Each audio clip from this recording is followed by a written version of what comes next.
Olá! Hoje o Mania de Museu é um episódio especial sobre o município de Campinas, a metrópole. No dia 14 de julho, a cidade completa 249 anos.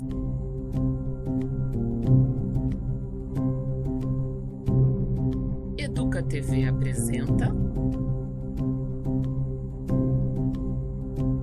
Mania de Museu.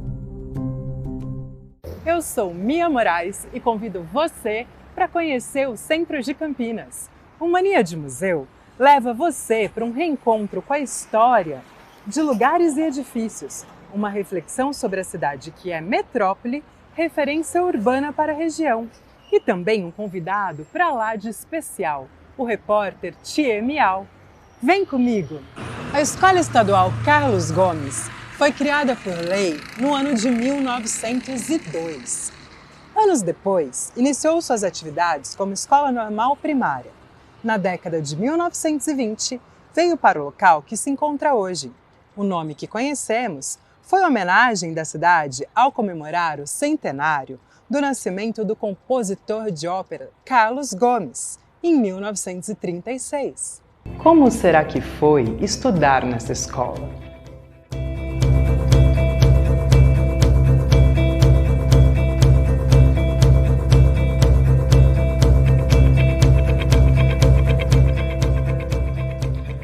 Meu nome é Maria de Lourdes Polato, eu nasci em Campinas em 11 de novembro de 64 e fui criada no bairro Vila Industrial, onde eu passei a minha infância, adolescência e juventude. Nossa infância era brincando na rua, Benedito Otávio, com toda a criançada do bairro. E na adolescência, participava muito dos bailinhos ali do Grêmio Recreativo, do Concórdia. E tem uma fase bem importante da minha vida, que foi quando eu fiz a opção, junto com a minha amiga Heloísa, de fazermos o magistério. E fomos na melhor escola da região, a escola normal ali do Carlos Gomes, onde nós temos um grupo de amizades, de amigos até hoje, onde a gente se reúne às vezes. E é uma história muito bonita, de afetividade, de inocência, de crescimento e de formação profissional que nós tivemos ali, na Escola Carlos Gomes. Atualmente eu moro em Caraguatatuba, ainda exerço a profissão de professora, Atualmente eu sou coordenadora pedagógica de uma escola municipal aqui em Caraguatatuba. E esse ano nós faremos 40 anos de magistério, porque eu me formei na Escola Carlos Gomes em 1983. Sou Malu Polato, campineira, Ponte Pretana. Parabéns, Campinas. Em frente à Escola Carlos Gomes, aqui no Largo das Andorinhas, você conhece o monumento em comemoração ao bicentenário de Campinas, arte pública, criada pelo escultor Lélio Colucini. Uma curiosidade: há 200 anos atrás, havia um mercado de hortaliças. Quando desativado, foi ocupado por muitas andorinhas. As revoadas dessas aves preenchiam o céu como uma dança pelos ares. Chamado de a Casa das Andorinhas, o edifício foi demolido na década de 1950. O largo preserva a memória da ave que fez Campinas ser lembrada como a cidade das andorinhas. Você sabia que as palmeiras da Praça Carlos Gomes possuem mais de 140 anos? Elas foram plantadas nos anos de 1880, como parte do projeto de revitalização do espaço, pois era um local de brejo. Nessa mesma época, um chafariz e um bebedouro para animais foram instalados, e as águas e rede de esgoto foram canalizadas. Mais tarde, sob o olhar do arquiteto Ramos de Azevedo, esta praça foi projetada como a vemos hoje.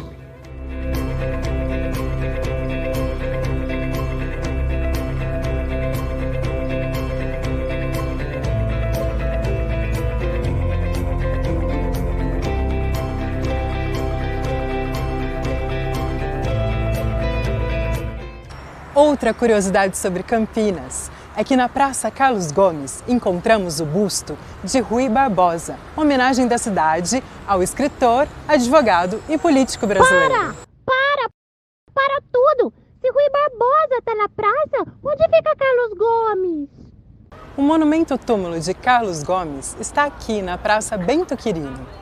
Antônio Carlos Gomes nasceu no dia 11 de julho de 1836. Desde criança foi incentivado para a música. Estudou no Rio de Janeiro e depois em Milão, na Itália. Compôs várias óperas, entre elas o Guarani.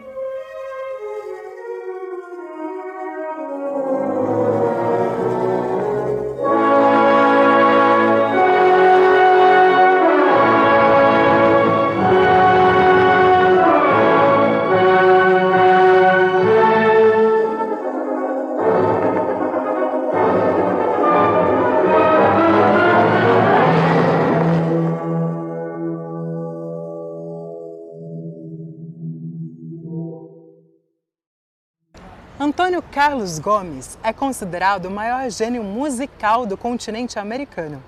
Tamanha importância justifica seus restos mortais aqui no Marco Zero de Campinas. Ao redor da Praça Bento Quirino, você encontra referências simbólicas sobre a origem da cidade. Ao fundo, onde está um monumento túmulo, havia uma capela de pau a pique e sapê, onde foi realizada a primeira missa no povoado de Campinas, no dia 14 de julho de 1774. Anos mais tarde, na outra extremidade da praça, foi construída a primeira igreja matriz. Um século depois, foi transferida para o largo conhecido hoje como o da Catedral. No lugar, permaneceu a chamada Matriz Velha, que recebeu os seguintes nomes: de Paróquia da Santa Cruz para Nossa Senhora do Carmo. Na década de 1970, recebeu o título de Basílica. A arquitetura da época revela a cruz no telhado, de estilo eclético e neoclássico. Outra referência histórica do Marco Zero é o edifício do Jockey Clube de Campinas, local que abriga o primeiro elevador da cidade. Símbolo de ostentação de riquezas da virada do século XIX para o início do século passado.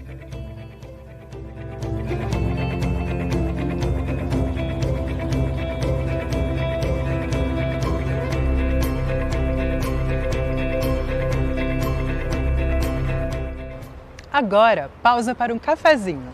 Vamos para um breve intervalo e voltamos já já. Mania de museu.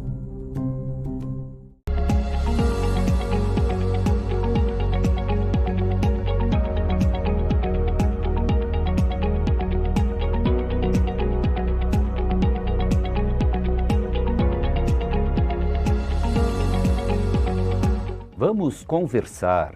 Aqui suas ideias são bem-vindas. Acompanhe a programação diária da Educa TV Campinas, um mundo de conhecimento para você.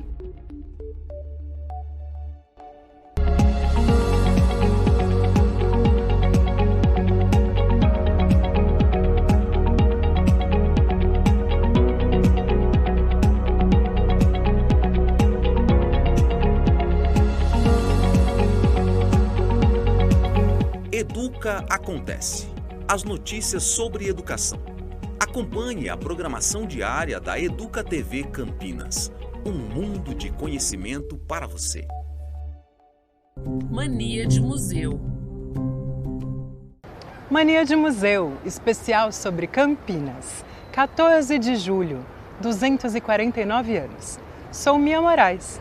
No primeiro bloco, você passeou comigo da Escola Carlos Gomes até o Marco Zero da cidade. Vem comigo! Você sabia que a Praça Visconde de Indaiatuba é mais conhecida como Largo do Rosário? Desde 1817, existia no local a Igreja do Rosário. Na metade do século XX, com o projeto urbanístico de alargamento da Avenida Francisco Glicério, a igreja foi demolida e a paróquia foi transferida para outro local mais distante do centro da cidade.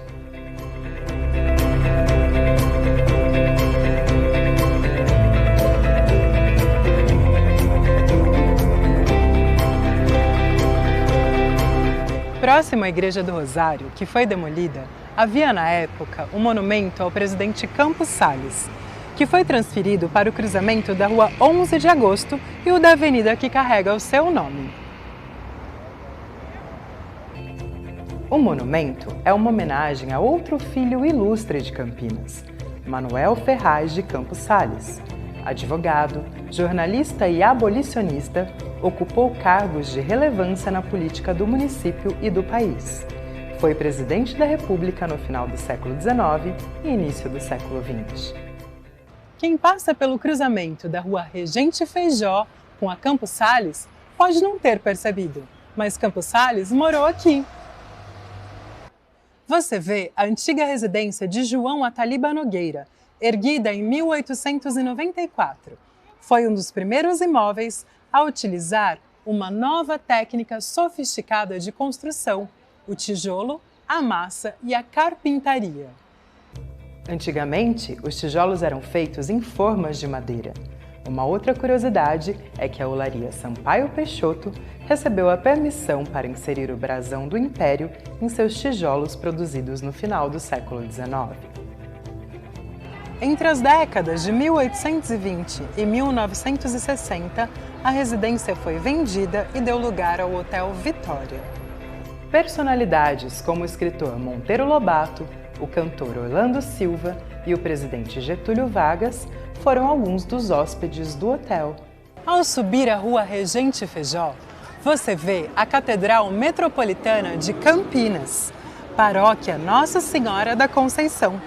A catedral começou a ser construída em 1807. Levou mais de 70 anos para ser concluída. É o maior edifício do mundo em taipa de pilão, cerca de 4.000 metros quadrados.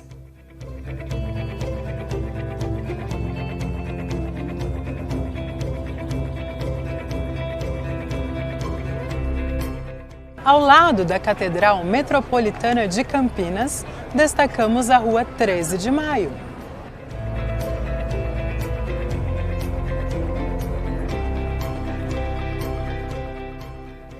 Marcos de lutas e resistências, palco de manifestações populares como o caminho de cortejo para a lavagem da escadaria da igreja, desde o século XIX, a rua é o principal ponto de comércio a céu aberto. Diariamente, mais de 100.000 pessoas circulam pela via.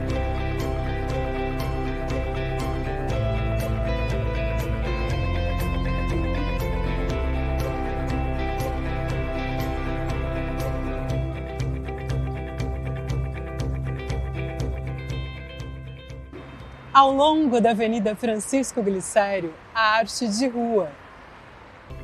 Na lateral de um edifício de 12 metros de altura da avenida, você vê a obra intitulada Sob um Céu de Andorinhas.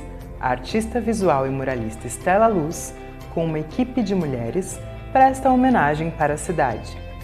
Do artista visual e também muralista Alexandre Filiage, os canteiros grafitados com animais e plantas característicos da Mata Atlântica.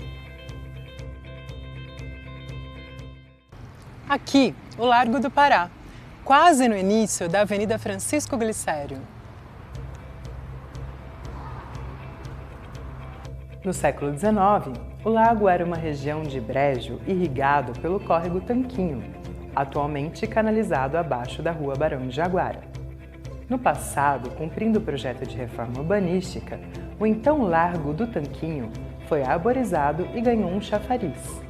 Em 1896, o lago recebeu o nome do Pará, estado onde faleceu Carlos Gomes.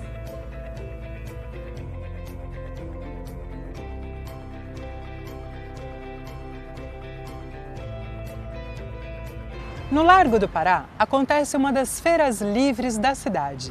Será que quem morou em Campinas tem saudade de um pastel de feira? Ah, tem sim! Oi, meu nome é Priscila, eu moro nos Estados Unidos, no estado de Washington, e eu sou campineira de coração.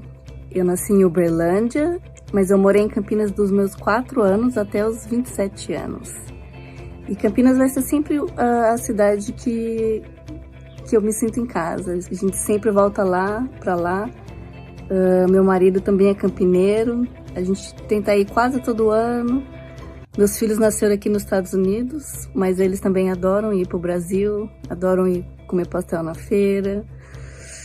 Eu tenho muita saudade das pessoas de Campinas, do clima. E é isso. Eu sempre estudei em escola pública em Campinas, estudei no professor João Lourenço Rodrigues, depois no Cutuca, e eu me formei em Química pela Unicamp. Depois fiz mestrado e doutorado na Unicamp também, foi onde eu conheci meu marido. Aí a gente acabou indo fazer pós-doc na Flórida, ficamos lá um tempo. E hoje moramos aqui no estado de Washington. Então é isso. Parabéns, Campinas, pelos 249 anos. E agora, a pausa para um pastelzinho. Vamos para um breve intervalo e voltamos já já. Mania de museu.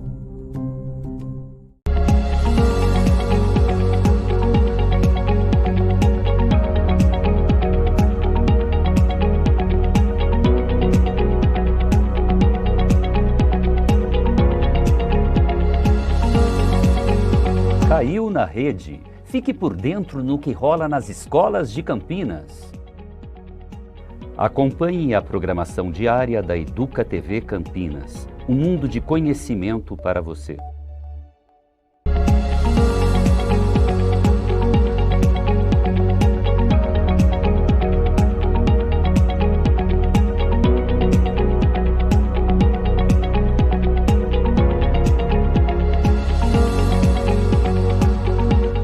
Hora da História, seu programa sobre literatura infantil. Acompanhe a programação diária da Educa TV Campinas, um mundo de conhecimento para você.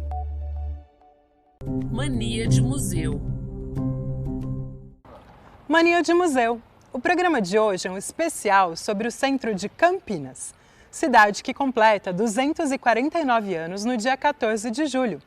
No bloco anterior, você assistiu a algum dos lugares históricos do centro e a saudade da Priscila em saborear um pastel de feira. Priscila não nasceu em Campinas, mas se considera campineira. Ou será campinense? Tia Miau, segue com você.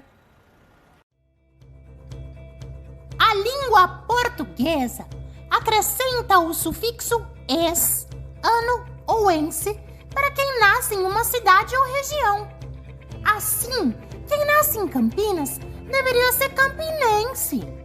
As palavras campineiro ou campineira se referem à profissão de quem trabalha no campo. Campinas foi formada a partir de 3 paradas para o caminho de Goiáses. Hoje, sentido Goiás e Mato Grosso. A população que se fixou nessas paradas para moradia era chamada de campineira. Com o passar do tempo, campineiro ou campineira passou a substituir a palavra campinense. De volta com você, Mia! Obrigada pelas informações, Tchê. Fique agora com mais depoimentos de campinenses que sentem saudades dos lugares de Campinas. Olá, meu nome é Gabriel Moura Juliano. Estou aqui na frente da Assembleia Legislativa de Ontário, no Queen's Park, em Toronto. Eu sou residente de Vancouver, no Canadá.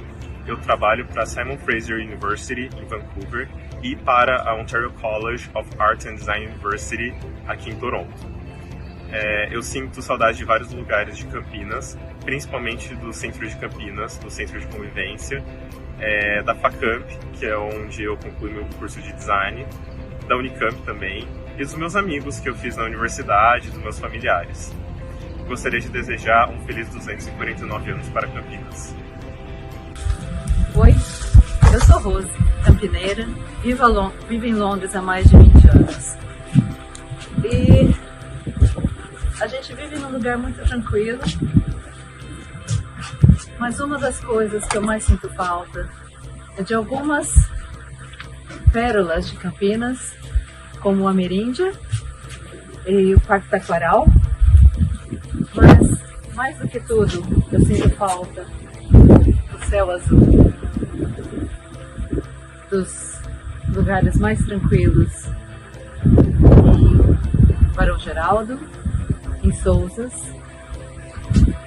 e que sempre me remetem à qualidade de Campinas, que é uma cidade do interior e sempre com um céu maravilhoso.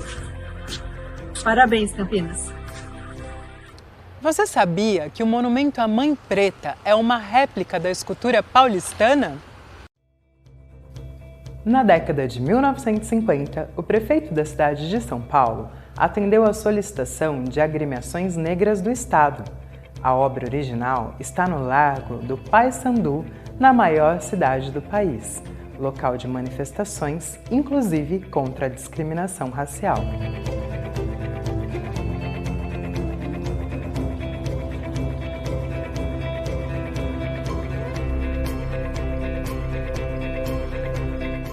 Em Campinas, o monumento à Mãe Preta foi inaugurado na década de 1980 em frente à Igreja São Benedito.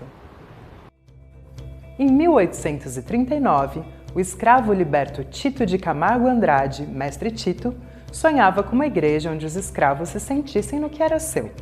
Conseguiu o terreno que era junto ao cemitério dos escravos, atual Praça Anita Garibaldi. Arrecadou donativos, mas faleceu antes de ver a conclusão da obra da igreja, inaugurada em 1885. Uma década depois, em um prédio anexo ao templo, passou a funcionar a primeira escola para negros no Brasil, o Colégio São Benedito. Mestre Tito é filho ilustre de Campinas.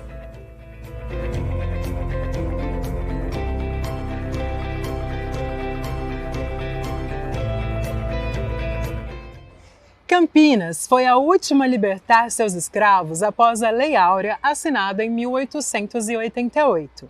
Com planos para reformas urbanísticas, demoliu edifícios como o Teatro Municipal, transformou os cemitérios em praças e realocou moradores negros e imigrantes de suas casas centrais para locais distantes da cidade. O Mania de Museu deixa uma pergunta para reflexão. Qual preço se paga para o desenvolvimento de uma cidade, de uma metrópole, que não seja pela vida de pessoas escravizadas como no passado ou exploradas como no presente? Que seja pelo trabalho digno, com respeito à diversidade de raça e gênero, honestidade na administração pública, privada e terceiro setor. Que o lema da cidade que se encontra no brasão se efetive em tempos atuais. No trabalho e na virtude, a cidade floresce. Parabéns, Campinas, pelos seus 249 anos.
Educa TV apresentou Mania de Museu. Prefeitura de Campinas, Secretaria de Educação, Produtora Rio Brasil Digital. Educa TV Campinas, um mundo de conhecimento para você.